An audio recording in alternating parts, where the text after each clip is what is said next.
चंद्रयान-3 ने रच डाला इतिहास। चांद की कक्षा में विक्रम लैंडर ने किया ऐसा धांसू काम जिसे देखकर चीन छोड़ो नासा और रूस को नहीं हो पा रहा है विश्वास। अब पीएम नरेंद्र मोदी कर रहे हैं 23 अगस्त का इंतजार। दोस्तों, आज दुनिया के सभी छोटे बड़े देश इसी कोशिश में लगे हैं कि हम चांद पर पहले पहुंचे और चंद्रमा के उन रहस्यों से पर्दा उठाएं जो इंसानी जीवन को पूरी तरह से बदल दें। और आपको ये जानकर गर्व होगा कि भारत का चंद्रयान-3 इस कोशिश में दुनिया भर के सभी देशों से आगे है, जिससे जलकर रूस ने अपना लूना 25 को चंद्रयान के पीछे लगा दिया। वहीं नासा और चीन भी अपने अपने अगले मून मिशन की तैयारियों में लग गए हैं, जबकि पाकिस्तान भी टेलीस्कोप से चांद को देखने की कोशिश कर रहा है, क्योंकि इस वक्त उनके लिए चांद के लिए तो क्या, पृथ्वी के वातावरण के लिए भी निकलना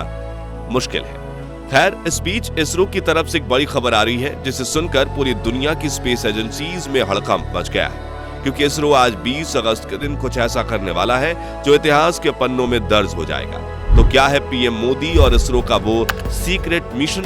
जानने के लिए बन रहिए इस वीडियो के अंत तक। साथियों, एक बहुत बड़ी खुशखबरी तो यह है कि इसरो चंद्रयान-3 की लैंडिंग की लाइव स्ट्रीम करने का प्लान बना रहा है और इस मौके पर प्रधानमंत्री नरेंद्र मोदी भी इसरो के बेंगलुरु हेडक्वार्टर पहुंचेंगे। इतना ही नहीं, एस सोमनाथ से लेकर K7 और नब्बी नारायण तक इसरो के सभी बड़े वैज्ञानिकों का कहना है कि इस बार चंद्रयान-3 की लैंडिंग 100% सफल होने वाली है, क्योंकि हमने इस पर काफी मेहनत की है। इसी लैंडिंग प्रोसेस को लेकर रिसेंट इंटरव्यू में इसरो के चेयरमैन एस सोमनाथ ने कहा कि अब चंद्रयान-3 30 किलोमीटर की ऊंचाई से अपनी लैंडिंग साइट पर उतरना शुरू करेगा और अब इसकी वेलोसिटी यानी रफ्तार को कम करना सबसे क्रिटिकल पार्ट है, क्योंकि लैंडिंग प्रोसेस की शुरुआत में इसकी वेलोसिटी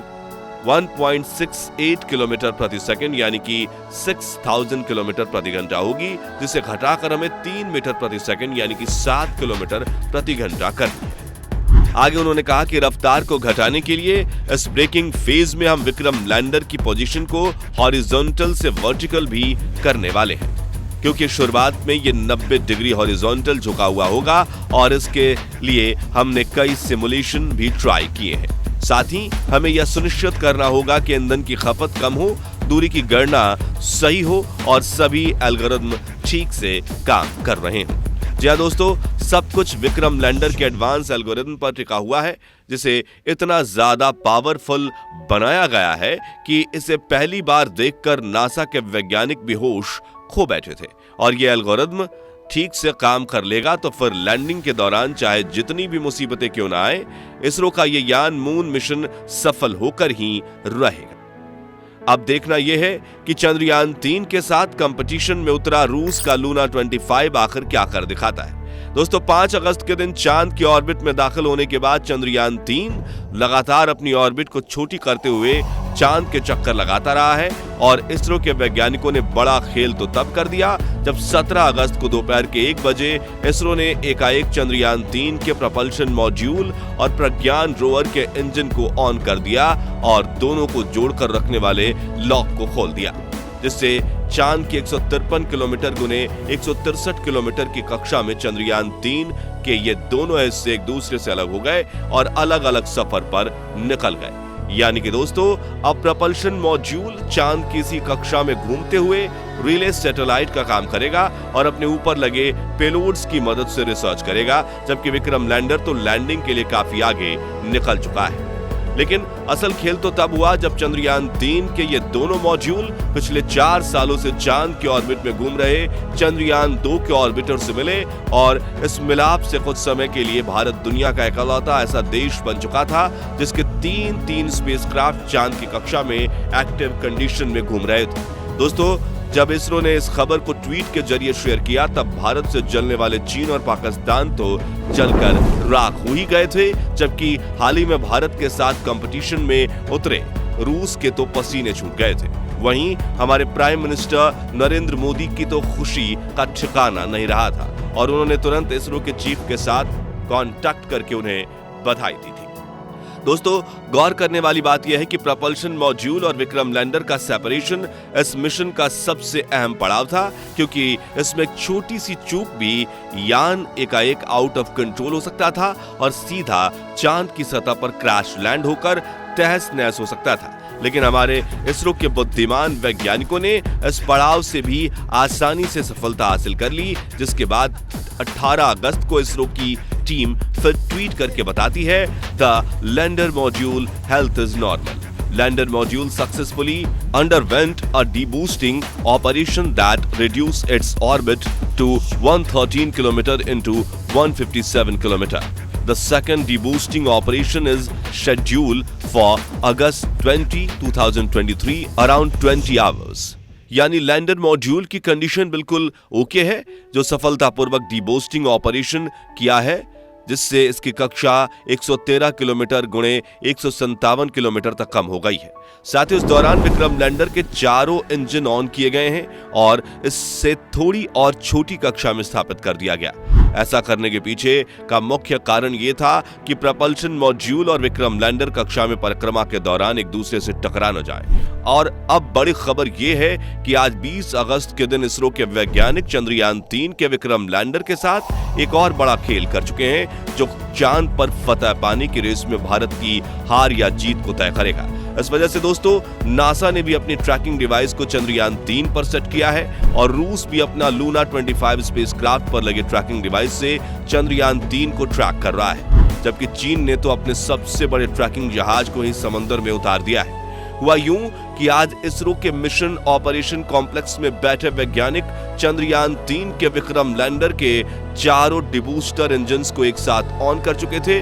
जिससे हमारा विक्रम दहाड़ मारते हुए डीऑर्बिटिंग की प्रक्रिया की, जिससे ये अपनी कक्षा को और ज्यादा छोटी करके चंद्रमा की सतह से सिर्फ 30 किलोमीटर की ऊंचाई पर पहुंच जाएगा। जी हाँ, विक्रम लैंडर चांद की 100 गुने 30 किलोमीटर की कक्षा में प्रवेश करने वाला है, जिसमें दाखिल होने का टास्क थोड़ा कठिन जरूर है, क्योंकि अगर इस दौरान एंगल बदल गया और स्पीड इधर से उधर हो गई